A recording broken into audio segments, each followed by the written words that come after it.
We're on, Troy. It's episode 152 of the Adrian Bo and Troy Malcolm podcast. We do apologise to our listeners for the last 2 weeks, just with Easter, long weekends and shorter weeks. It's been a little bit challenging. But Troy, great to see you. How are you going, mate? Absolutely no excuse. We do apologise, though. We both were planned. We had planned meetings, but Adrian, I've got to own up and confess it was my own doing that we had to bump those appointments. So I apologise to all our listeners because this was my fault. I got caught up with a few things and had a few family commitments that didn't allow us to actually get together and record. But we're here now. So episode number 152, and AB, as always, it is good to see you, my friend. I've been really well. The sun's out where I am right now, so you can't complain. It's been a bit wet weather at the moment in Sydney, but we're glad to see the sun back out. Now, Adrian, like today's session, we have been getting so many messages about this, and you in particular, because I think with a lot of the work that you've been doing on TikTok and a lot of your video posts at the moment on your social platforms, it's actually started the conversation, and I really think it's a great topic for us to say and talk about. It's about the you've been doing a lot of the virtue posts, and one of those posts, I think it was only like last week, you were talking about the emotional health, or the forgotten third pillar of health being that emotional health. So we've obviously got the physical and the mental, but the emotional side is the third pillar. And I've got to be honest, so many times this gets overlooked. Like, this does get overlooked, and it's something that we should talk about more, and we don't as an industry, but also just in general. Public, we don't talk about this pillar of health enough. And I know, Adrian, that this has been a focus of yours, and you've definitely been doing the research, but you've also been talking about it a lot. And I think there's been a lot of response, and a lot of positive response, right, about this side of health. Yeah, it is, Troy, and it's particularly relevant to our industry. So I know we're fortunate enough to have a lot of listeners in real estate, but as we've both received messages, there's a lot of people just in general sales, mortgage sales, recruitment as well, which have been living. So it's terrific that we've got that eclectic mix of clientele, but it's particularly relevant in real estate sales because, you know, there's so much talk, Troy, so much talk around morning rituals, getting up early, making sure you get your exercise out of the way, then with the mental health, which is the meditation, the journaling, all of that. And look, I don't think anyone's perfect at that either, by the way, but there's certainly a focus on it, which is terrific because, 20 years ago, I think exercise obviously was a big thing. Then mental health became more of an evolving issue, especially within our industry. So it's terrific. There's awareness around that. I just think, in the studies that I've done, Troy, with this emotional health pillar, which is as you mentioned, the forgotten third pillar, in real estate, there is a lot of rejection. There's a lot of adversity. And frankly, there's a lot of opportunities for us as agents to get off track and lose momentum, whether that is a result of adversity and rejection, or whether it's burnout, fatigue, whether it's just our mindset gets off track, whatever it might be. And I think when you look at emotional health, I think to myself, right, what is someone who is emotionally healthy? What does that feel like? What does that sound like? Because I don't want it to be an abstract or an arbitrary topic that we're talking about. It's got to be something measurable and tangible. And I look at it and think it's how you deal with rejection that is more important than how you deal with success, because there's when you get a great listing and you sell a property under the hammer at auction for 200 over reserve, there's a reaction, and it's a euphoric reaction, and there's dopamine and serotonin. It's all happening throughout our whole system. But then when we go through a lost listing, especially when someone's promised you the listing, this happens all the time, Troy, as you know, you've been nurturing a contact for 10 years. You've been doing everything right. You've been calling them 4 times a year, emailing them once a month. You've been adding value, and they've even promised you, Troy, when I sell 100%, you're going to, and then you only, Yeah, you spoke to them a month ago, and then the property pops up through another agent, and they don't even call you. I mean, that's the extreme version, and there's nuances to that, but this happens all the time, and I can understand why your emotional health could be affected with that. I can understand, Absolutely. and we can understand it, Troy, because we've both personally experienced it, right? Mm-hmm. And we've witnessed our clients, which are our agents, experience it, and it throws them, it rattles them, and frankly, it can affect their personal life, their spiritual life, their mental health, their physical health, their relationship, everything, right? Especially with three of those scenarios happen in a row, and then they pass in 2 auctions on the weekend.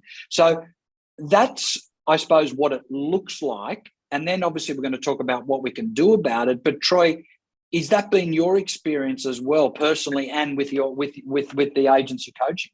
Absolutely. And I think the biggest identifier of that is acceptance that it will happen at some point in time. And I think the most successful agents that I've seen over my career, and also, taking lessons from some of the great mentors, including yourself, that I've had growing up in the real estate industry and just in life in general, Adrian, is kind of that being okay with accepting that sometimes does happen, and it's okay to not be focused on that. And it's okay, once you do focus on it, to make a change and a shift. And the first part that I've always realized is that first step is identifying that you're in that predicament, or identifying that you've seen that, and then realizing that you need to do something to get yourself out. And I think the ones that get stuck there, they can get stuck there, and it can snowball for 3, 6, 9, 36 months even. And that's where I think, as the realms of what we do day to day and having this podcast and things like that really do help people understand that everyone's probably gone through or experiencing what we're discussing, because not only have we probably experienced it in our careers, but we're also dealing with people that we're working with that also have experienced it. So this is really set up to kind of help people fast track their success, but also understand that it's okay. It's okay to realize that, if things go wrong, there is a way out. There is things that you can do, and small steps. This isn't anything that's kind of clinically done, but from our experience and what we've seen from people, this is how you get yourself back into momentum. And I think, Adrian, that's probably the biggest part. So first of all, understanding that this does happen. Second of all, identifying it within yourself and realizing that someone's probably gone the path before you and experienced something similar. And then third part is obviously building yourself out of that, and understanding that, the growth that you get from sometimes this adversity actually does set you up for a lot of success into the future as well. Totally. And I think some people might be wondering, as we talk, Troy, well, what's the difference between mental health and emotional health? Because, my mental health could be affected through adversity or through rejection or through potential failure, quote unquote, or a deal falling over or being lied to or whatever. I think there is some symbiosis, but there is a sharp contrast as well. I think mental health is certainly more about the voice in your head, dismissing, that seduction, that doubter. So that's more of an internal process. And then obviously mental health can get a lot more serious and become clinical. And that's a whole different conversation, which I've spoken about, on podcasts in the past. Mm-hmm. But emotional health is more when it's an external factor. Someone's done something, someone said something, and effectively, as the Stoics call it, is your inner citadel has been rattled. That's what we're talking about. And the inner citadel is that metaphorical fortress deep within us that must be a fortified and impervious soul, if you like, that not so we're robots and emotionless, not at all, but that prepares us for, as you said, budgeting for these times when external factors are almost guaranteed to happen. They're inevitable. And whether it's someone who's done the wrong thing, whether it's someone who's said something about you, whether it's a competitor who might have been unprofessional, whatever it is, as we've said, you get rattled by it. The key is to budget for it, number one. Number two, understand what that inner citadel is there to do, which is really there to protect you, and make sure that you're building resilience and exercising that inner citadel muscle, if you like, long enough so it does build immunity and does build resilience. And frankly, the more adversity, as you said, and the more challenges that are going to be thrown at you, the better it's going to be flexed and worked, and the better you're going to handle it. That's my interpretation of those two health patterns, if you like. Yeah, and Adrian, you mentioned the Stoics there, and I think it's an important one to think about, because I know that we're a big believer in the Stoic philosophy of life, and the way that those have been transcribed by people like Ryan Holiday. And for those that are looking for more information at kind of what Adrian was talking about, not only does Ryan have a number of amazing books out there, but also has a daily email system and also podcasts that anyone can access. But Adrian, relying on those things, it has been a great help, I know, to you and I, but also for the people that we've worked with. And we've referred a lot of those people just to listen and get a clearer understanding.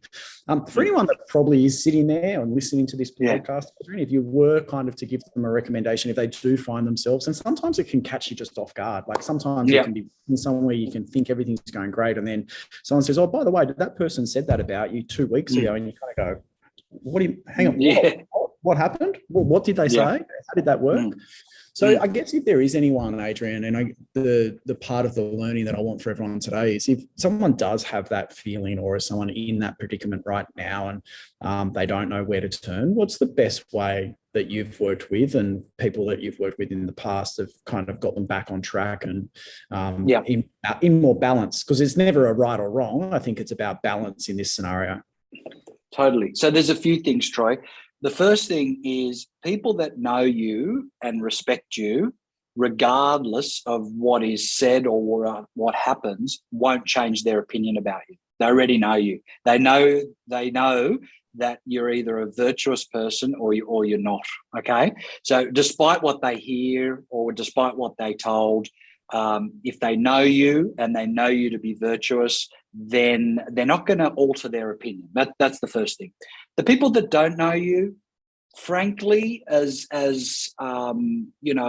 flippant as this might sound, and as facetious as it might sound, sometimes you just really don't need to give a damn about that. And again, it's not meant to sound facetious, but it's like, if we walked around on eggshells our entire lives, hoping that the entire world love us, then you're setting yourself up for failure, right? Because it's just not going to happen. You can't please everybody. You are going to be polarizing people, and if you've got that expectation that you have to live your life based on other people's expectations, then you're going to be disappointed. You need to be the architect of your own life and live to your virtues and your values. If that makes other people uncomfortable, that's an issue for them. It's not an issue for you, Troy. So that's part of it. The other part of it, Troy, is that just accept that in the day of a life of a real estate agent, there's 16 things that will happen. You'll sign a listing, you'll submit an offer.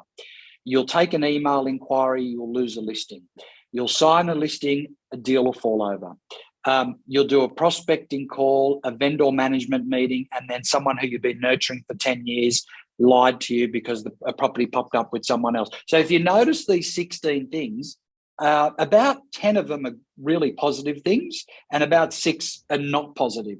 But that is the life in the day of a real estate agent. Now, frankly, if you worked in corporate Australia, there'd probably be 10 things that you didn't like about it and 6 things you did like. Why? Because you'd be on a train going into the CBD, working in a cubicle, working on spreadsheets every day.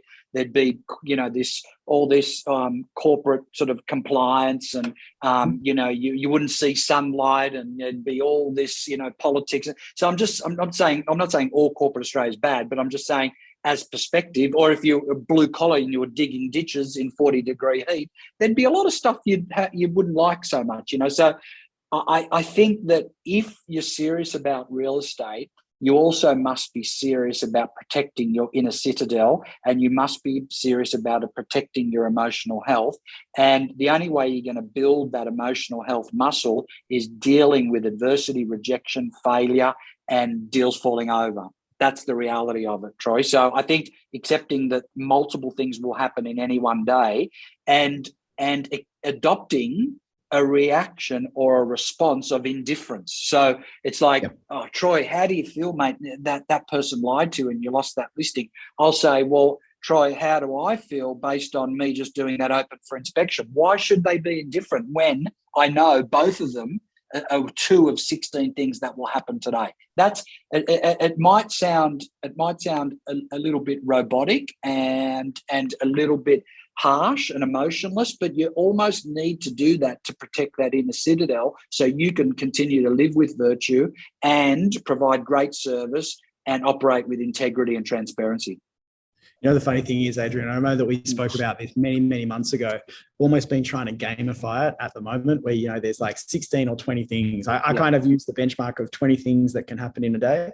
If you have the example that not all of them are going to go in your favor, you can actually gamify it within your own self. And if a couple of do think the ones that you think are not going to go in your favor do go in your favor, I tell you what, you walk away thinking that was the best day ever. Which is always quite amazing, right? So there's just a different lens and a different way of looking at it, but having an awareness does set you up for success. So anyway, that's episode number 152. AB, I can't believe it was done 152 episodes. I know I say this every week, but it's just it's a lot of fun. It doesn't feel like a chore to do this. I know that the feedback we get from our listeners is something that we both really enjoy. So listeners, there's your moment. Send through some feedback, send through questions. We want to make this as relevant as possible to make sure that you've got the tools, the tricks, the tactics, the hacks, everything that we possibly can pull out of our combined close to 70 years experience in this industry to help you out there in the field, fast track your success.